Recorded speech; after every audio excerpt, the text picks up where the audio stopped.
Moon के साथ जो भी प्लेनेट बैठा होता है ना, वो आपके दुख का कारण है। जो प्लेनेट चंद्रमा के साथ बैठा है आपके चार्ट में, उसके कारक तत्व चेक कीजिए और लॉर्डशिप देखिए। वो सबसे ज्यादा दुख देता है। दुख और सुख दोनों का ही कारण है, पर दुख ज्यादा देता है। नमस्कार, मेरा नाम डॉक्टर पीयूष दुबे है और मैं एक वैदिक एस्ट्रोलॉजर और आयुर्वेदिक। जी हाँ, आज हम इसी बात पे चर्चा करने वाले हैं कि मून कैसे सबसे बड़ा मैलेफिक है। कि मून के साथ बैठे प्लेनेट कैसे हमें दुख देते हैं। उसके पहले हम समझते हैं कि मून का किन चीजों को रिप्रेजेंट करता है। मून यानी चंद्रमा आपके मदर यानी माता को, इमोशन, मेंटल पीस, मानसिक शांति, यात्राओं का कारक, इन सब चीजों को मून रिप्रेजेंट करता है। आप देखिए, मून जिस हाउस में बैठा हो, जिस प्लेनेट के साथ बैठा हो, उसके साथ आपका इमोशनल अटैचमेंट हो, उन्हीं चीजों से आपको शांति मिलती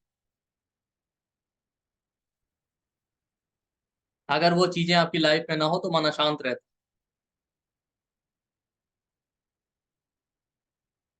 है। मून आपका 7th हाउस में बैठ जाए तो ऐसे इंसान का रिलेशनशिप में इमोशनल अटैचमेंट, पार्टनर के साथ ही इसे शांति मिलती है। अक्सर रिलेशनशिप में प्रॉब्लम आ जाएगी तो मन अशांत हो जाएगा। इसीलिए देखिए ना, मून 6 से 12 में बैठ जाए तो ऐसे लोगों को क्या है, ऐसे लोगों को प्रॉब्लम में ही शांति। 8th हाउस मून वाले का मन हमेशा अशांत रहता है। 8th हाउस मून होगा, उनको निगेटिव सोचने में, इमोशनल अप्स एंड डाउन, उसमें ही उनको शांति मिलती है। इसीलिए मन हमेशा अशांत रहता है। हमेशा देखिए, ओवर एनालिटिकल होंगे, बहुत ज्यादा सोचते हैं, बहुत ज्यादा इमोशनल अप्स एंड डाउन रहता है।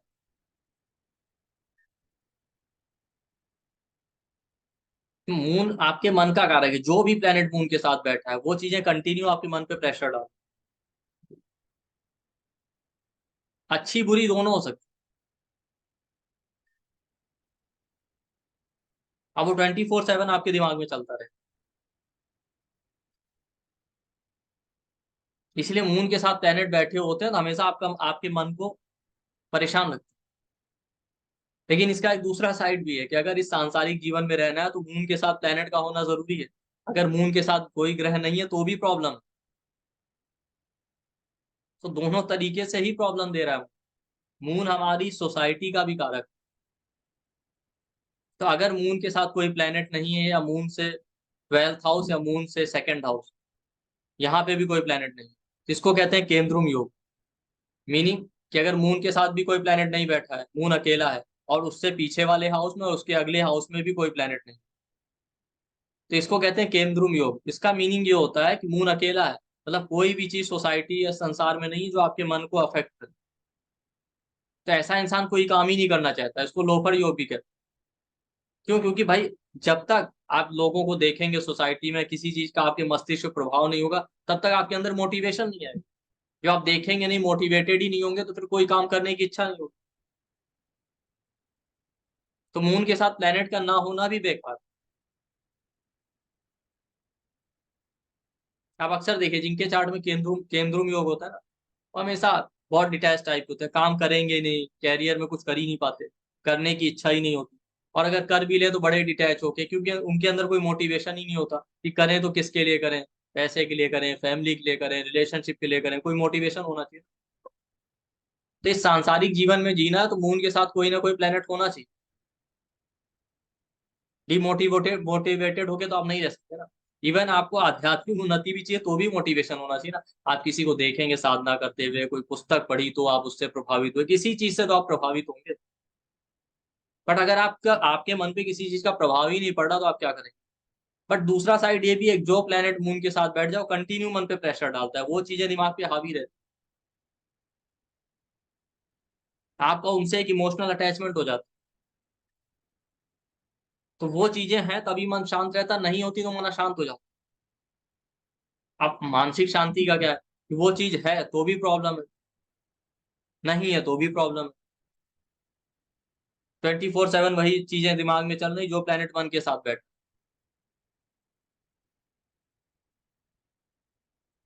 तो जो प्लेनेट वन के मून के साथ बैठे, उसके कारक तत्व तो लॉर्डशिप चाहिए, जो वो 24/7 आपके दिमाग में चलेगा, आपके मन में चलती रहेंगी वो चीज। उन चीजों से आपका इमोशनल अटैचमेंट।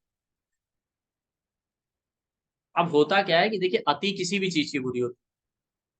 वो कबीर दास ने कहा ना, अति का भला ना बोलना, अति की भली ना चूप, अति का भला ना बरसना, और अति की भली ना धूप।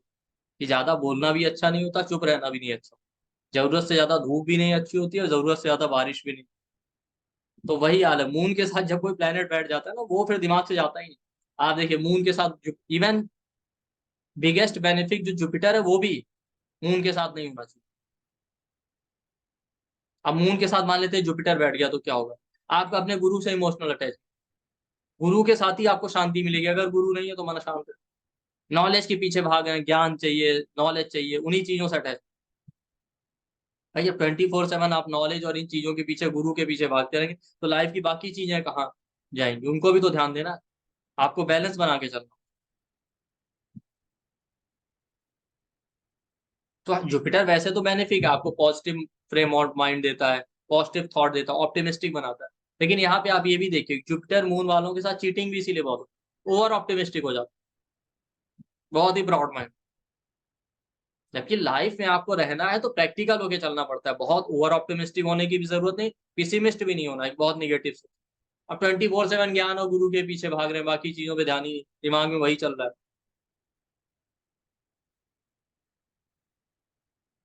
जिनका भी जुपिटर मून साथ, जुपिटर जिस हाउस का लॉर्ड है उसको भी आप देख लीजिएगा प्लीज।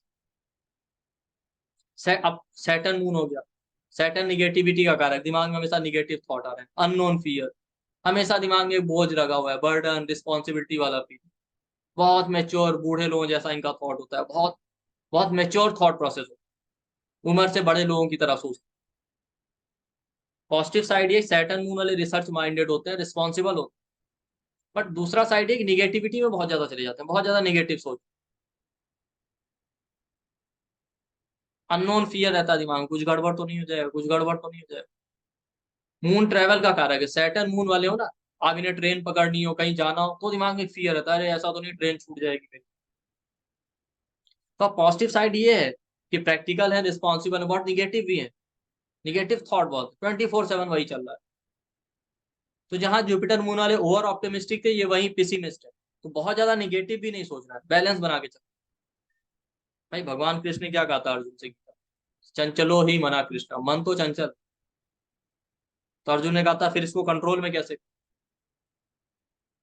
तो उन्होंने ये कहा था, अभ्यास अभ्यास अभ्यास। आपको अभ्यास करेंगे तभी आप मन को कंट्रोल कर सकते। यहाँ तक कि हम योग भी क्यों करते हैं, योग योग की क्या परिभाषा दी गई?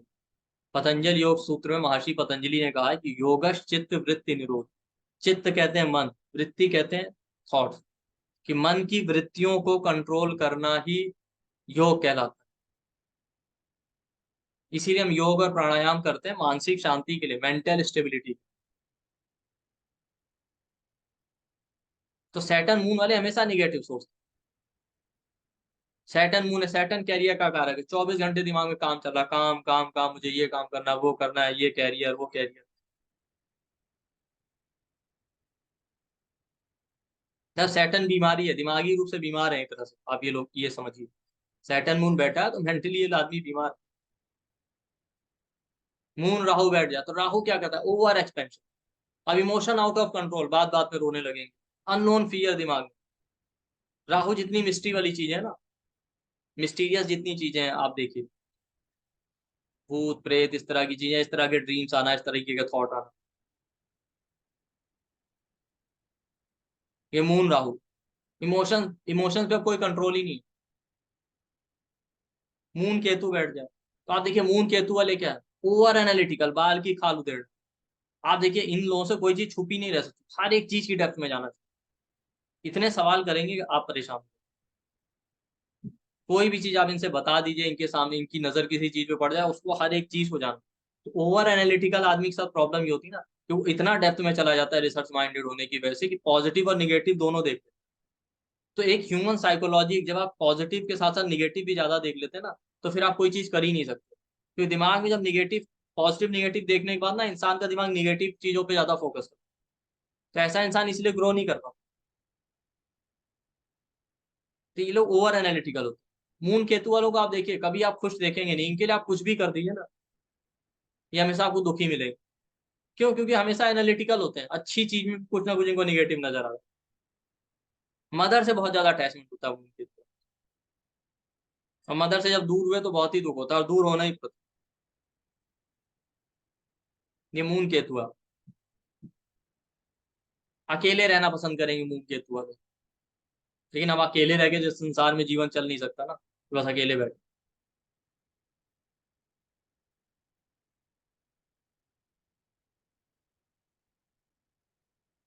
मून वीनस, वीनस क्या है? स्पाउस, रिलेशनशिप, लग्जरी, कंफर्ट, 24 घंटे दिमाग में यही चीजें चल रही है। रिलेशनशिप में ओवर अटैचमेंट, इसीलिए मून वीनस वालों के साथ रिलेशनशिप में धोखा भी होता है कई बार, स्पेशली फीमेल्स के साथ। लग्जरियस लाइफ चाहिए, पैसा होना चाहिए, कंफर्ट चाहिए लाइफ, घूमना फिरना। अब मून इमोशन है, जिस प्लेनेट के साथ बैठ गया उससे इमोशनली अटैच है। अब ओवर अटैचमेंट दुख का कारण। ठीक है, महाभारत में हमें यही सिखाया गया कि जब भी काम, क्रोध, मद, मात्सर्य में आप कोई निर्णय लेते हैं, तभी आपके साथ प्रॉब्लम। हमेशा प्रैक्टिकल होकर निर्णय लेंगे तो कभी प्रॉब्लम। और अक्सर होता क्या है कि हम ज्यादातर, हमारे दुख का कारण हमारा मन है, हमारा ओवर अटैचमेंट, हमारे गलत निर्णय, पर हम दूसरे पे ब्लेम रख देते हैं कि नहीं तुमने ये किया वो किया, जबकि समस्या हमारे साथ। अटैचमेंट बुरा नहीं होता। मून के साथ जो बैठे हैं प्लेनेट, उनके साथ अटैचमेंट होना चाहिए, ओवर अटैचमेंट बुरा है। अटैचमेंट तो प्रेम को जन्म देता है, ओवर अटैचमेंट आपको ओवर पजेसिव बना, किसी भी चीज को लेकर। मून वीनस रिलेशनशिप में ओवर पजेसिव, रिलेशनशिप में अटैचमेंट है, लग्जरी कंफर्ट वैसा चीज।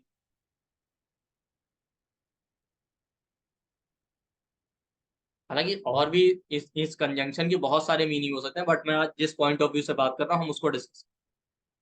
मून वीनस के अलावा मून मरकरी को इसलिए कपट योग भी कहते हैं।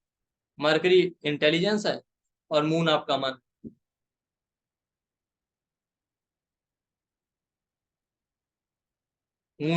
मरकरी लॉजिक है, मून मन है, लॉजिकल, लॉजिक में फ्लक्चुएशन दे रहा है।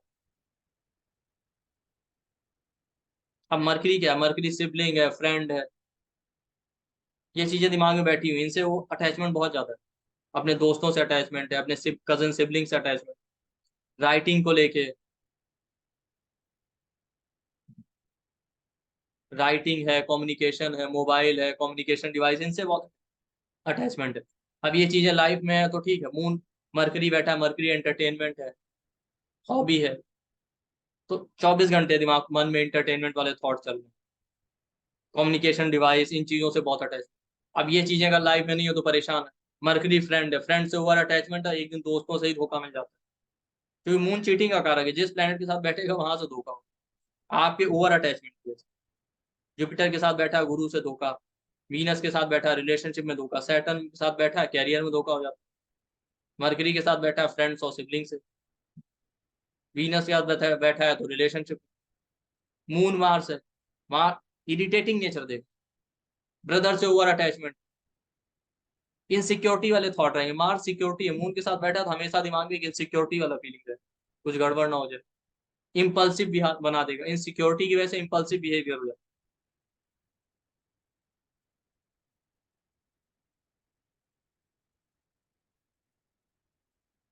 मून मार्स के बाद सन मून। सन आपकी आत्मा है, मून मन है, दोनों साथ बैठ गए ना, इनडिसाइसिव हो जाता है इंसान, कंफ्यूज। अक्सर ये योग जो चतुर्दशी अमावस्या पे पैदा होते हैं उनके साथ हमेशा कंफ्यूज रहेंगे। इंटेलिजेंट होते हैं, मटेरियलिस्टिक मटेरियलिस्टिक सक्सेस इनको मिल जाती है, पर डिसीजन मेकिंग खराब होता है, कंफ्यूज रहते हैं। ये सन मून जिनका साथ में, अक्सर आप देखिए उनके साथ रिलेशनशिप में धोखा होता है। क्यों? क्योंकि वो प्रैक्टिकल डिसीजन नहीं ले पाते। आत्मा और मन दोनों, दोनों के बीच में कंफ्यूज रहते हैं, आत्मा की सुने कि मन की।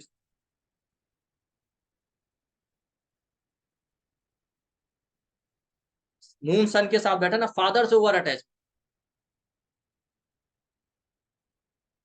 तो जो प्लेनेट मून के साथ बैठे हैं, आप समझ जाइए वो आपके अंदर, आप उससे इमोशनली अटैच, और ओवर अटैचमेंट आपके दुख का कारण है। इसी वजह से उस, जो प्लेनेट सन मून के साथ बैठा है उसके कारक तत्व तो देखिए, उसके living signification, non living signification देखिए, उनसे आपको धोखा मिलता है, उनसे आपको दुख मिलेगा।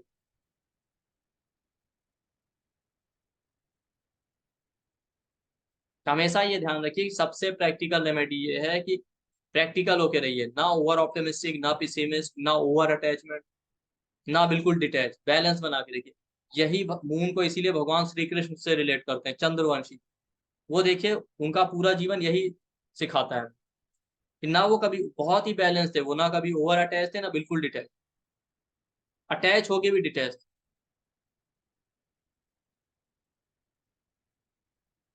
तो मून यानी चंद्रमा का सबसे इंपॉर्टेंट रेमेडी है, हमेशा प्रैक्टिकल होकर डिसीजन लीजिए, बहुत ओवर अटैचमेंट भी नहीं ठीक है और बहुत डिटैच होके भी नहीं रह सकते। क्योंकि मून सोसाइटी का कारक है, कि सोसाइटी में रहना है तो मून चाहिए आपको, मून आपके मन का कारक है। उसके साथ प्लेनेट है तो अटैचमेंट देंगे, और नहीं है तो भी प्रॉब्लम। क्योंकि अगर उसके साथ कोई ग्रह नहीं है तो आपके मन को कोई प्रभावित नहीं करेगा, तो आप कुछ करने के बारे में सोच ही नहीं सकते। क्योंकि कोई भी एक्शन लेने से पहले दिमाग में थॉट आना चाहिए। भाई पहले हमारे दिमाग में थॉट आता है, हम सोचते हैं, किसी को देखा हमने, फॉर एग्जाम्पल आपने मुझे देखा, मेरे किसी वीडियो को देखा, तो आपके दिमाग में थॉट आया कि मुझे भी एस्ट्रोलॉजर बनना है। पहले थॉट आएगा तभी तो आप इनिशिएटिव लेंगे, एक्शन लेंगे। जब थॉट ही नहीं आएगा तो आप एक्शन कैसे लेंगे? तो आप देखिए अपने चार्ट में मून किस प्लेनेट के साथ बैठा है, कहाँ पे आपका ओवर अटैच, वो कितना दुख और कितना सुख दे रहा है आपको, और उस पर्टिकुलर एरिया में अपने आप को बैलेंस होना। थैंक यू, नमस्ते।